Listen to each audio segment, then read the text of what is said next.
تیسری صدی عیسوی کا واقعہ ہے کہ اس زمانے میں ایک بادشاہ ہوتا تھا جس کا نام دقیانوس بتایا جاتا ہے، اور آج تک بھی اس کی طرف نسبت کر کے کوئی پرانی چیز ہوتی کہ دقیانوسی چیز ہے تو یہ اس کی طرف نسبت ہے۔ دقیانوس اس کا نام عربی تفسیروں میں آیا ہے، تفسیروں میں اور تاریخوں میں۔ تو وہ بت پرست تھا، اور ساتھ ساتھ جو لوگ کہ بت پرستی نہ کرتے ان پر بہت زیادہ ظلم ڈھایا کرتا تھا۔ وہ ایک مرتبہ ایسا ہوا کہ وہ لوگ ایک جشن منایا کرتے تھے شہر سے باہر، تو بادشاہ اپنے سارے رعایا کے ساتھ وہ جشن منانے کے لیے شہر سے باہر نکلا، اور وہاں بڑے بڑے بت رکھے ہوئے تھے، اور سب کو حکم تھا کہ وہ جا کر ان بتوں کی پرستش کریں، ان کی پوجا کریں، عبادت کریں۔ اب اس میں یہ 7 حضرات تھے جو کسی طرح بھی شرک کا ارتکاب کرنے کے لیے تیار نہیں تھا، تو لیکن یہ تھے الگ الگ، ایک دوسرے کو کوئی جانتا نہیں تھا۔ تو انہوں نے جب دیکھا کہ بادشاہ ہمیں ظلم کر رہا ہے اور ہمیں آمادہ کر رہا ہے کہ ہم بت پرستی کریں اور توحید کو چھوڑ دیں، تو ان میں سے ایک آدمی وہاں سے اس جگہ سے ہٹ کر چپکے سے ہٹ کر کسی دور جگہ جا بیٹھا۔ پھر اس کے بعد دوسرے صاحب وہ بھی اسی طرح چھپ کر اسی جگہ پہنچ گئے، تیسرے پہنچ گئے، چوتھے پہنچ گئے۔ ایک دوسرے کو پتہ نہیں کہ ہم کیوں الگ ہو رہے ہیں، کیوں جمع ہو رہے ہیں، یہاں تک کہ 7 کے 7 آدمی وہاں ایک ساتھ جمع ہو گئے۔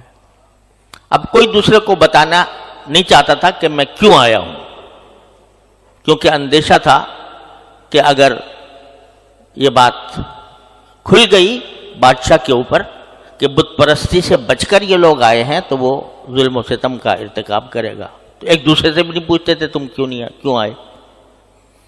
یہاں تک کہ جب کافی دیر گزر گئی تو پھر ایک نے ہمت کی، اپنے ساتھی سے پوچھا کہ بھئی تم کیوں آ گئے؟ تو اس نے کہا کہ یہ بادشاہ جو ہے یہ ہمیں شرک کرانا چاہتا ہے، تو ہم اس شرک سے بچ کر یہاں آ گئے، میں آیا ہوں۔ رفتہ رفتہ پتہ چل گیا سب کو کہ ساتوں کے ساتوں اسی کام کے لیے آئے ہیں، اسی وجہ سے الگ ہو گئے۔ تو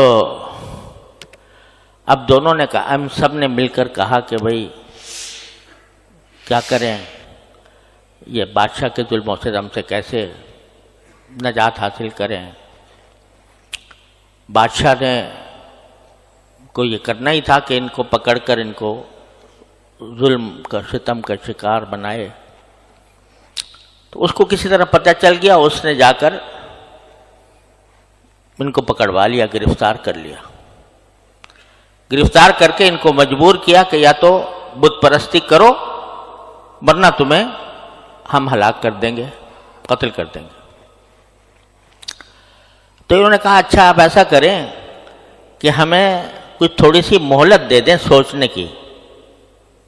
سوچنے سمجھنے کی مہلت دے دیں کہ جس میں ہم غور کریں اور اس میں ہم فیصلہ کریں گے کہ ہمیں کرنا ہے کہ نہیں کرنا، مر جانا ہے یا بت پرستی کرنی ہے۔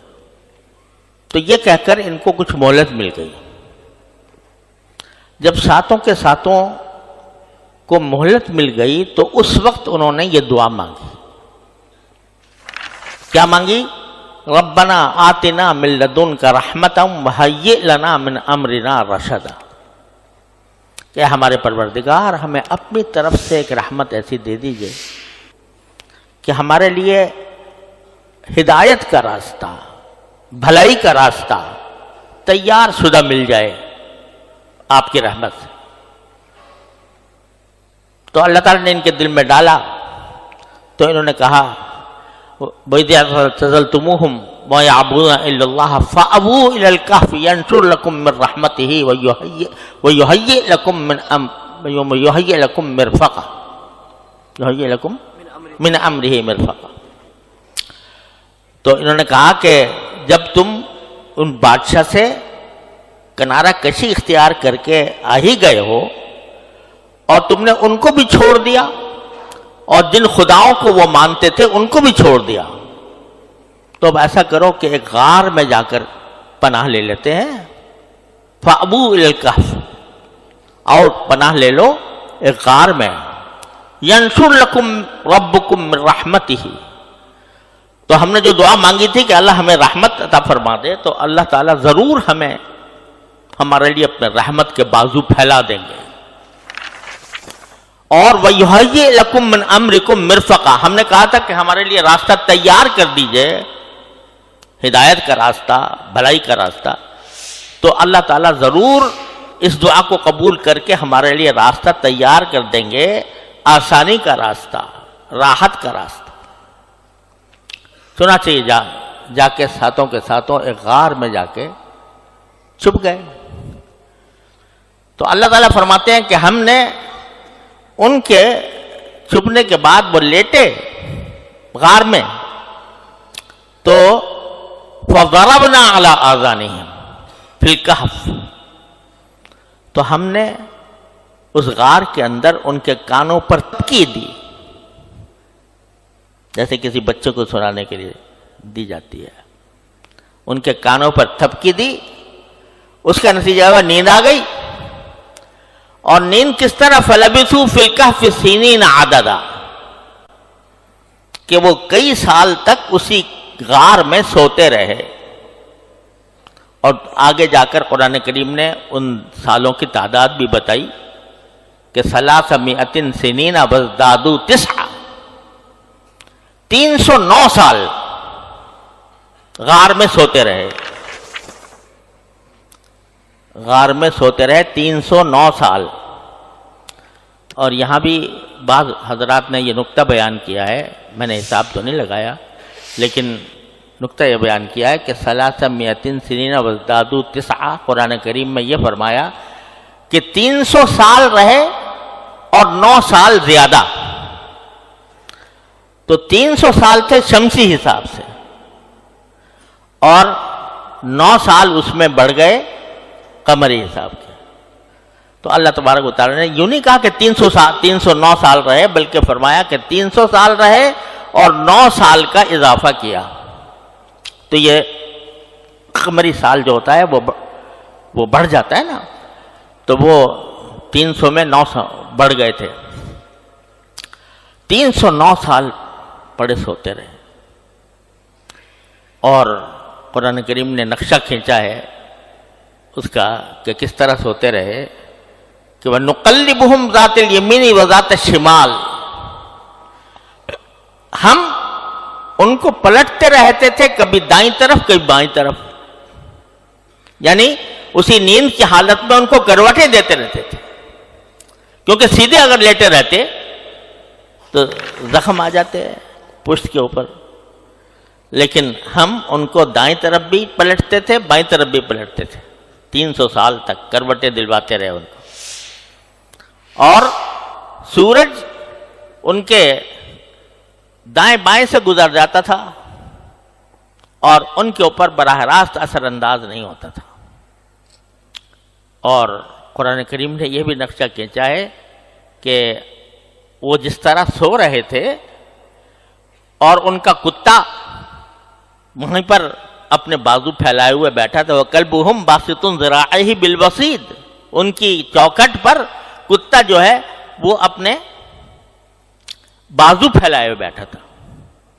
ایک ڈاکٹر نے لکھا ہے کہ یہ جو قرآن کریم نے کہا ہے کہ ہم ان کو کروٹیں دلاتے رہتے تھے دائیں اور بائیں، تو یہ طبی اعتبار سے کسی آدمی کو زندہ رکھنے کے لیے ضروری ہوتا ہے کہ وہ سیدھا لیٹا نہ رہے ورنہ زخم ہو جاتے ہیں.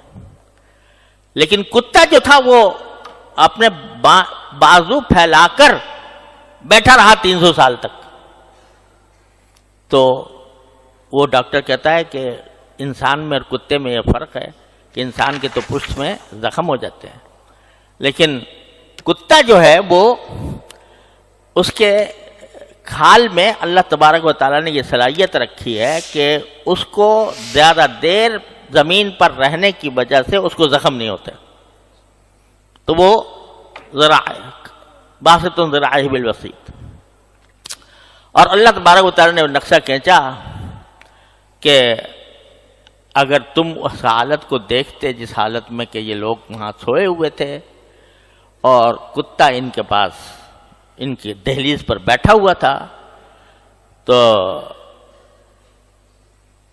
کیا ہوتا؟ تم اگر دیکھو لَوَلَّيْتَ مِنْهُمْ فِرَارًا وَلَمُلِئْتُ مِنْهُمْ رُعْبًا، کہ اگر تم اس کا منظر دیکھتے تو اس کا خوفناک سا منظر تھا کہ تم وہاں سے بھاگ کھڑے ہوتے اور تمہارے دل پر اس کا رعب طاری ہو جاتا. 300 سال 309 سال سوتے رہے.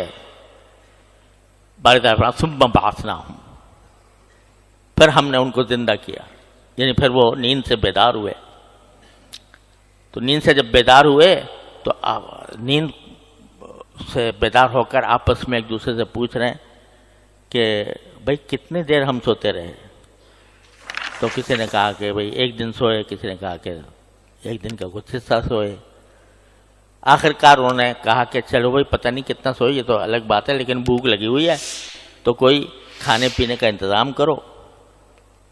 تو کسی سے اپنے ساتھی سے کہا کہ بھئی چلو کچھ چاندی کے سکے، کچھ سکے تھے ان کے پاس، وہ جا کر کھانا تلاش کرو. اور دیکھو اتنی احتیاط کے ساتھ کہا کہ جاؤ ابعثوا احدکم، کسی کو بھیج دو، بورقکم ہذہ، یہ چاندی کے جو سکے تمہارے پاس ہیں یہ لے کر بھیجو. فلینظر ایھا ازکی طعاما، جا کر وہ تلاش کرے کہ بھئی کون سا کھانا حلال ہے، کیونکہ سب بت پرست تھے نا ان کے خیال میں. تو کھانا تلاش کرو اور حلال کھانا تلاش کرو. اس حالت میں بھی یہ فکر تھی کہ بھئی کھانا حرام نہ ہو. تو ایھا ازکی طعاما فلیأتکم برزق منہ ولیتلطف، اور ذرا چھپ چھپ کے جانا آرام سے. ولا یشعرن بکم احدا، کسی کو پتہ بھی نہ چلے کہ تم کہاں سے آ رہے ہو. اب یہ جب سکے لے کر گیا کھانے وانے لینے کے لیے، تو جو آدمی بیچ رہا تھا اس نے ان کی شکل اوپر سے نیچے دیکھی کہ تم کہاں سے آ گئے. تو اس نے کہا یہ سکے لے کے آیا ہوں کھانے کے لیے. کہا یہ تو 300 سال پرانے سکے ہیں، یہ اب نہیں چلتے. تب ان کو احساس ہوا کہ ہمیں 309 سال زندہ رہے. جب پوچھا بھائی آئے کہاں سے تمہارے پاس یہ سکے، تو پھر انہوں نے سارا ماجرا بیان کیا کہ اس طرح ہوا تھا، ہمارا بادشاہ ظالم تھا. کہا کہ اللہ کا شکر ہے اب وہ سب بادشاہ ختم ہو گیا، اور اب یہاں اچھے لوگ آباد ہیں، اس میں کوئی ظلم کرنے والا نہیں ہے، اب آرام سے رہو، آرام سے کھاؤ پیو. یہ قصہ اللہ تبارک و تعالی نے بیان فرمایا سورہ کہف میں.